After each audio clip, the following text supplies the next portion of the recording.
Imagine this. You wake up, your body aching, the salty sea breeze stinging your face.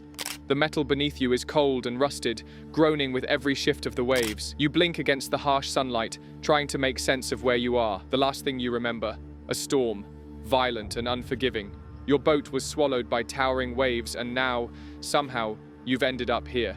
An abandoned ship floating aimlessly in the middle of nowhere. No crew, no signs of life, just the endless ocean stretching in every direction. No food, no fresh water, no idea if or when rescue will ever come. Would you know what to do? Could you survive the loneliness, the thirst, the unknown dangers lurking below? Today, we're throwing you straight into this terrifying scenario. We'll uncover the brutal realities of surviving on an abandoned ship, the hidden threats that could end you in an instant, and what it really takes to make it out alive. Before we dive in, don't forget to like this video. And if you're new here, hit that subscribe button, because on What If, we take the craziest survival questions and put them to the ultimate test.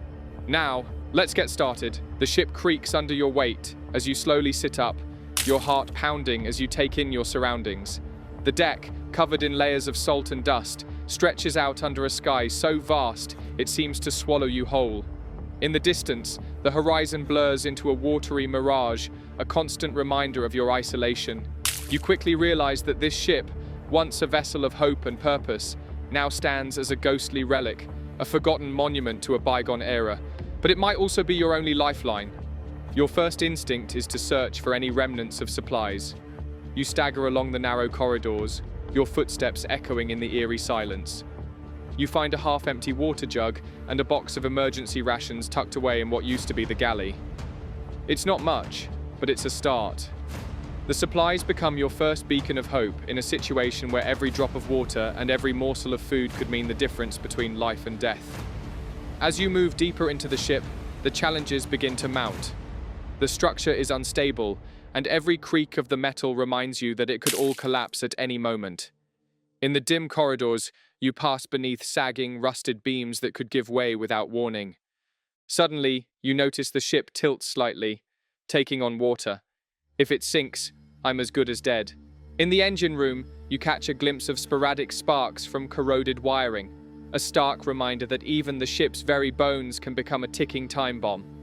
You stop at a large window and peer out. What once was a proud view of bustling harbors is now nothing but an endless expanse of churning blue.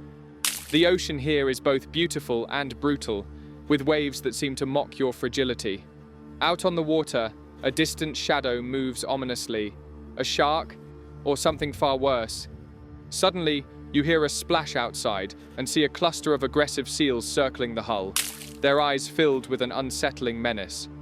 And off in the distance, a strange unmanned vessel drifts silently, a ghostly drone that blurs the line between rescue and danger. And then, just as you start to regain some composure, you hear it. A low, guttural sound coming from below deck.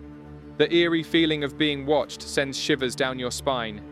Determined not to let fear paralyze you, you decide that survival depends on two things: keeping your mind sharp and your body resourceful. You start by making a mental checklist. First, secure your immediate area. Find a safe spot where you can hunker down without the risk of the ship's decrepit structure giving way. Then, catalog the supplies. Every bit of food, every drop of water, and every tool becomes critical. You remind yourself that while the isolation is maddening, it's the little details that can make the biggest difference. In a forgotten corner of the ship, you discover an old emergency kit. Among the items is a flare gun, a mirror, and some basic first aid supplies. These become your tools for both survival and a desperate plea for rescue. You know that if you can signal someone, anyone, out there, it might mean the difference between being lost forever and finding your way back to civilization. The day drags on with a monotonous rhythm. Hours bleed into one another as you scavenge the ship, building a makeshift shelter in one of the sturdiest cabins. The silence is oppressive, broken only by the sound of your own breathing and the occasional distant crash of a wave against the hull. Outside, violent gusts of wind whip up debris, a constant reminder that nature's fury is never far behind. As the sun begins to dip below the horizon, you realize that the isolation is taking a toll on your psyche. Your mind starts to wander, conjuring images of lost loved ones and past mistakes. Night falls, and with it comes an eerie stillness. You lie awake in the dim light of a salvaged lantern, the darkness outside seeming almost tangible. Their stories, though extraordinary, are a stark reminder of just how merciless the ocean can be. As you stare up at the star-studded sky, you decide that it's time to devise a plan for escape. The abandoned ship, though a temporary refuge, is not a safe haven. The structure is deteriorating, and with every passing moment, the risk of sinking grows.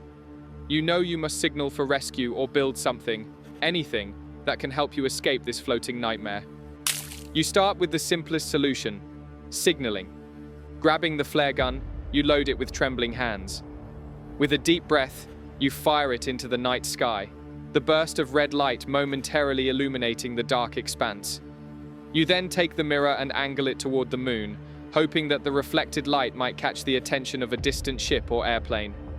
For hours, you repeat this process, creating a rhythm of hope and despair, clinging to the possibility that someone, somewhere, is watching. Yet, as the hours turn into days, the relentless solitude and uncertainty begin to weigh on you. You are constantly reminded that survival isn't just about physical endurance, it's also about mental fortitude. The isolation gnaws at your resolve, and every creak of the ship becomes a question. Will this be the moment when everything collapses? But just when the weight of despair threatens to overwhelm you, you find strength in the small victories. The discovery of a slightly dented can of beans, the successful ignition of a makeshift stove using old ship parts, and even the comfort of knowing that you're still alive. In these moments, your mind drifts to a future where you might be rescued. You imagine the taste of fresh water, the warmth of a friendly smile, and the embrace of loved ones waiting on the shore. These visions become your anchor, keeping you tethered to hope. And so, you continue to signal, to explore, and to hold on day after grueling day. But survival is not just about waiting, it's about adaptation. With time, you begin to see patterns in the ocean's behavior. The tides, the direction of the wind, even the movement of distant clouds all offer clues that you could use to your advantage. Each small success boosts your morale, proving that even in the heart of despair, ingenuity can light the way. In a twist of fate, on one particularly turbulent day, you spot something on the horizon, a faint silhouette of another vessel. The heart in your chest pounds as you scramble to create an even louder signal. You fire another flare, this time with a renewed sense of determination, and wait with bated breath as the silhouette slowly grows larger. Is it a rescue ship, or merely a mirage born of hope and exhaustion? The uncertainty is maddening, but it's enough to push you forward. Before you know it, the outline of a ship comes into clear view. The sight is surreal, a lifeline cutting through the endless ocean. You can hardly believe that after days of isolation, your desperate calls for help might finally be answered. The rescue ship nears, and you wave your arms frantically, the adrenaline surging through you as you shout for them to see you. The possibility of salvation reignites your spirit, and you cling to it with all your might. As the rescue ship approaches, you reflect on the surreal journey you've been through. Now, as you prepare to leave this eerie relic behind and board the rescue vessel, you realize that the experience has changed you. It has taught you that survival isn't just about enduring physical hardships. It's about embracing every moment, no matter how terrifying or lonely, and finding the courage to keep moving forward. So, could you survive on an abandoned ship? It's a terrifying, lonely, and unpredictable challenge. But with the right skills, a strong mindset, and maybe a little bit of luck, you just might make it out alive. If you enjoyed this video, make sure to smash that like button so we can do more insane survival scenarios. And if you want to see more what-if content like this, subscribe and turn on notifications so you don't miss our next adventure. And before you go, let me know in the comments, what's the one thing you'd want with you if you were stranded on a ship in the middle of the ocean? That's it for today. We'll see you in the next one.